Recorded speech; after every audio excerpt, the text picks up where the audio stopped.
Uncovered rubbish that the residents of Strait are complaining about. They say they're causing a sickening stench that's forcing them to close up their homes. According to those residents, it's a lack of maintenance at the dump that is causing the smell. They say when the garbage is left uncovered at night, the wind blows the odour and stray papers into the nearby homes. Apparently, the situation has become unbearable since the beginning of the holidays. The residents say the amount of garbage being dumped has doubled, yet there are fewer workers on hand to turn it over because many are on annual leave. Today, Mr. Alec Jordan spoke out on behalf of Strait's 50 residents. Well, over the Christmas period and since, it's just been absolutely ridiculous, the stench that all the residents in this strait have had to put up with. We've had to close our houses up because the house stinks out. In fact, it's costing me a lot of money because what I've done is I've locked all the windows, all doors and just put the air conditioner on so that we can get some fresh air. And we've complained to Alderman, complained to them repeatedly over the last few years about the dump not being covered.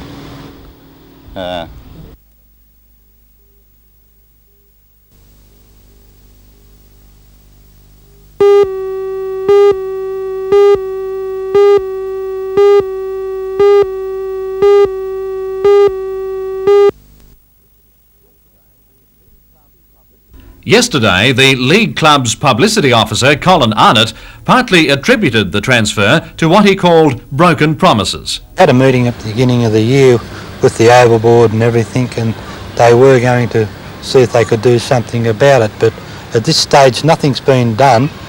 But that's not so, according to the chairman of the Oval Board, Alderman Paul Moran. Well, I'd like to refute that statement because after that meeting there was a lot of work done. I had the assistance of the engineers of council, Mr. Sam Jones, and we did have a meeting with the Ward Board, and permission was given by the Water Board in conjunction with the council to put 2 wells alongside a drain that's nearby. Those wells cost the council something about $8,500, cost the Oval Board that is, in conjunction with the council, $8,500 put in. And we think the provision of those wells has been beneficial, as can be seen in the Oval. Now, Mr. Arnott said that we hadn't carried out those promises made. The Oval Board is rather incensed at that statement. Of course, we feel that it's a totally wrong thing to say. The Oval Board's bent over backwards to please them. Alderman Moran lists a number of other improvements at the Waratah Oval in the 4.5 years he's been associated with it. These include a refurbished grandstand at a cost of $30,000, $12,000 worth of improved lighting, a new scoreboard, upgraded change room showering facilities and vastly improved turf and the watering equipment to keep it that way. It's these improvements which Alderman Moran hopes will attract some other sporting code to keep the money flowing. Could well be soccer or one of the other codes would be prepared to take the ground on, having in mind its close proximity to the railway station, and make it their home ground. Waratah has left it. I don't like seeing them do it. It's been the home ground of Waratah for many years, but as the chairman of the Oval Board, and I feel I've been very fortunate to be the chairman of the Oval Board, we'll be looking for other sources of revenue so that the work that we have commenced can continue.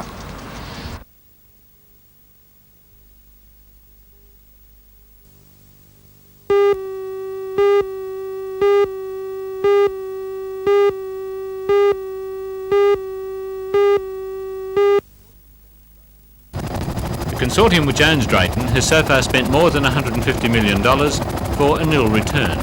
Originally it was planned that coal would be shipped from the Giant Open Cut in October, but northern mining unions have refused to budge from a ban placed on the project in August. However, the Federated Engine Drivers and Firemen's Association is not party to the union ban.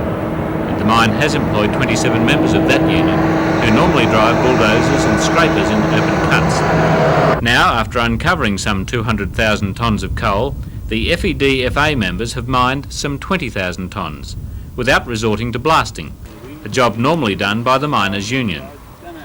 The coal is being carried to the crusher in scrapers, rather than in dump trucks, normally driven by mining men. The company insists that no unionist has been asked to do a job he would not normally do in another open cut.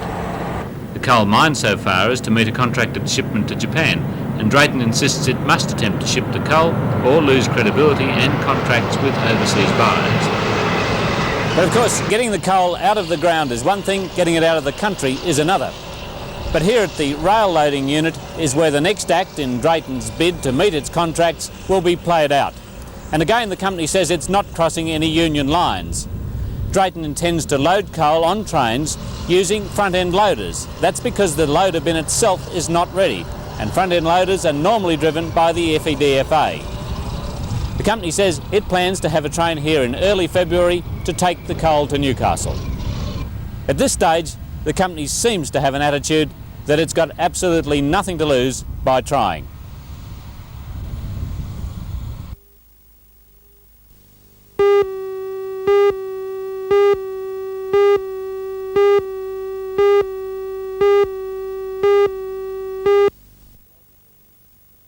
I'm a psychology major over at UCLA. And what about your golf performances? I know they are impressive. What's your biggest win to date? Well, I've had a few. They're not really too big. The West Coast Amateur Championship, which is an amateur championship that goes down the west coast of my country, and that's been probably my biggest championship so far. Great thrill to come to Australia and represent America, of course, the United States here in this grand tournament. Yeah, it sure is. I'm having a great time so far, and I think I'll have a good time during the tournament. You've seen around the Belmont course out here, and I believe you're pretty impressed with it. Yeah, it's a very good golf course, and the conditions vary a whole lot out here. That's the big thing out here. The wind right on the coast is something to handle, something you're not quite used to. No, I haven't played in wind this strong and really consistent like this ever. Well, that's the thing to beat on this course, I guess. Yeah, I think so. Duffy, when you get through college and major in your particular subject, what about professional golf? Well, I think it's probably in my future. There's a lot of money out there, and I really like to play the game, and I really think I'll probably turn pro in a few years. Well, another feather in your cap would be to win in the Lake Macquarie NBN PGH Open. It would be something, wouldn't it? Sure would. Okay, can we wish you all the best with this amateur tournament? Thanks a lot. Other golfers to arrive today were the Fijian team, made up of Vili Kesakalu, Ray Fisher, Mahmood Baksh and Julai Tambu Tothi. They were here last year. They liked the course. They're ready to go. We'll watch them with interest at the weekend.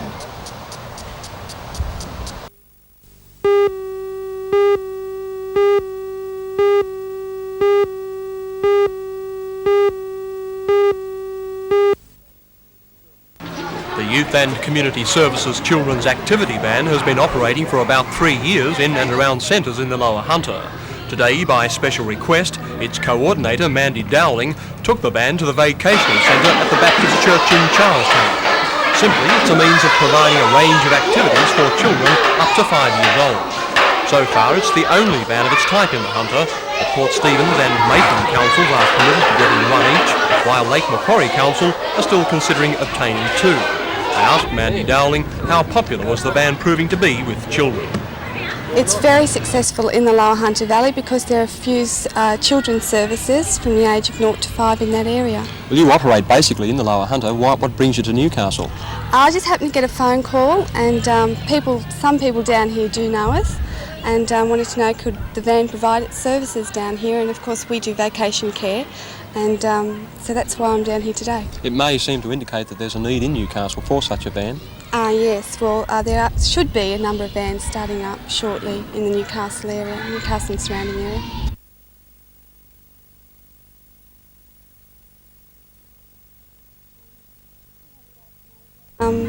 We have gross motor, climbing frames and bouncing boards, paint for and easels for painting, all that sort of thing that the young children really like to get into and make.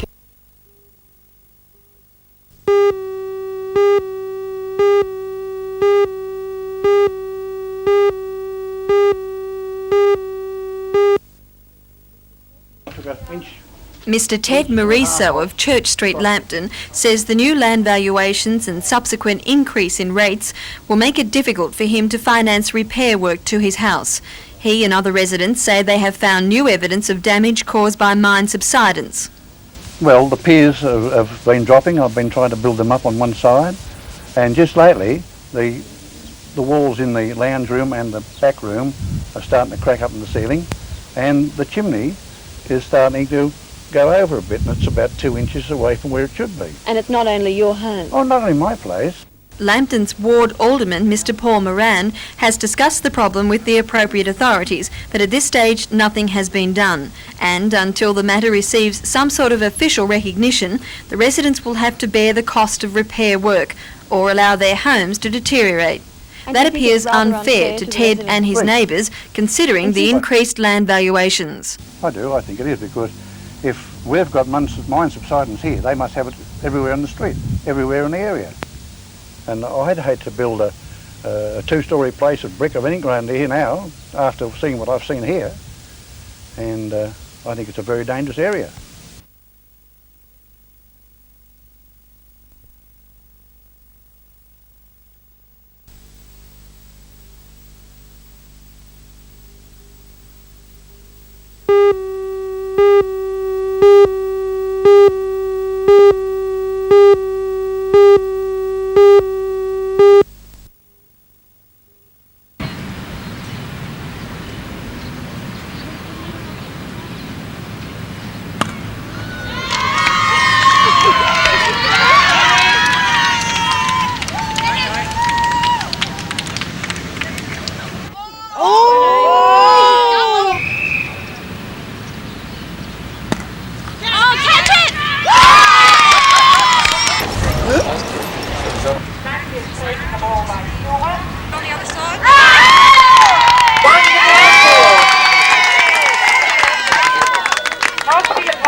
Nowhere was the spirit of Advance Australia more alive and well than at Charlestown Square Shopping Centre. Since last November, the square's been planning to really fly the flag this Australia Day. And the idea caught on with both the 68 lessees of the square and the big crowd of young and old Australians who turned up for the day's fun. It seemed almost everything and everybody was flying an Aussie flag in one form or another.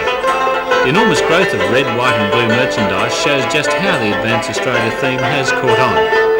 In this instance, the items on sale actually had Made in Australia labels. The spirit of the day even found its way into the bank, where staff dressed in costumes typical of the period when a certain bank customer achieved notoriety. In every direction, people seem to be uncovering the pride in Australia that's so often hidden by the natural reserve that's a national characteristic.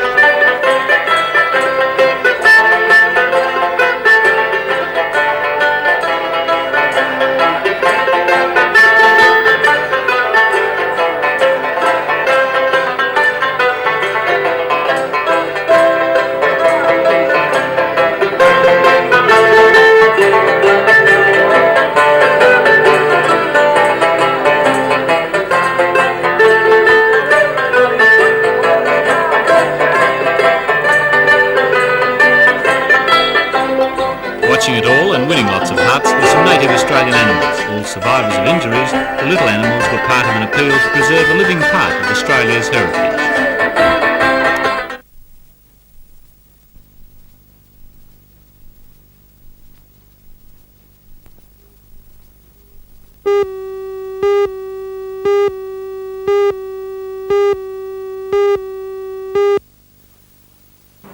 Driving a Lancia, Roll has so far won 4 of the first 5 time sections. The 5th was won by teammate Jean-Claude Andra of France, who is now in 2nd place. Overnight, the top 200 cars left Monaco for the gruelling 1,500 kilometre drive through the Italian Alps. It's believed this taxing section of the rally may further shuffle the field.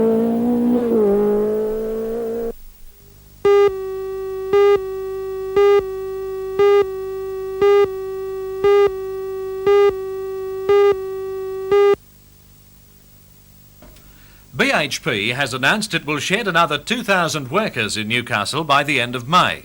This will bring the workforce down to 6,000, a figure the FIA says can't be done without further plant closures. The union also says that primary steelmaking can't continue if any more plant is shut down. The Newcastle Secretary of the FIA, Mr Len Corrigan, says up till now BHP has been unwilling to discuss its latest plans. Now, a satisfactory outcome to Friday's talks is essential to avoid industrial confrontation. Now, what we want is a breakdown of that to find out who's going, what classifications, whether it's staff or whether they're tradesmen, how many iron workers are going. Are they going in what sort size batches? Were they all going together, or were they just going to do this gradually up till the end of May? The FIA has also expressed concern that the plant can't operate with just 6,000 employees. Yes, we can't see how the plant can operate with losing all those employees, because without shutting anything down.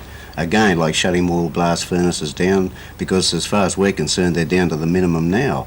And how they can produce steel and do away with all those people, it's got us mystified. Has the company actually said it won't close any more plant? Yes, they've made that statement that they won't cut out any more plant, but they've said that before too.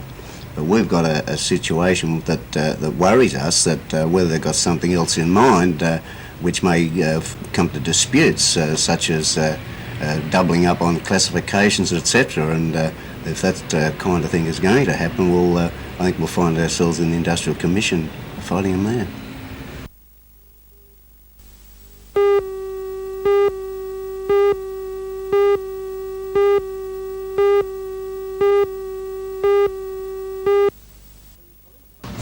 The policemen who carry out breath testing in Newcastle were briefed on the use of the new devices this afternoon. The alcohol meter will replace the crystals and bag units which have been in general use up till now. The alcohol meter is an electronic device developed in England and imported from there at a cost of more than $400 each. The old units worked out at $1.12 a test. The alcohol meters will soon pay for themselves when the number of tests is considered. So far, 7,000 have been carried out in Newcastle in a little over a month. The alcohol meter has lights which indicate the alcohol level in the blood. A sample of breath is taken, this is then analysed, and a little while later the amber light indicates all clear. However, if 0.05% or more of alcohol is present in the subject's blood, the red light comes on. This can be simulated by testing immediately after consumption, while the mouth is still full of alcohol. Ever since the introduction of random breath testing, its effect in general on liquor sales has been widely noted.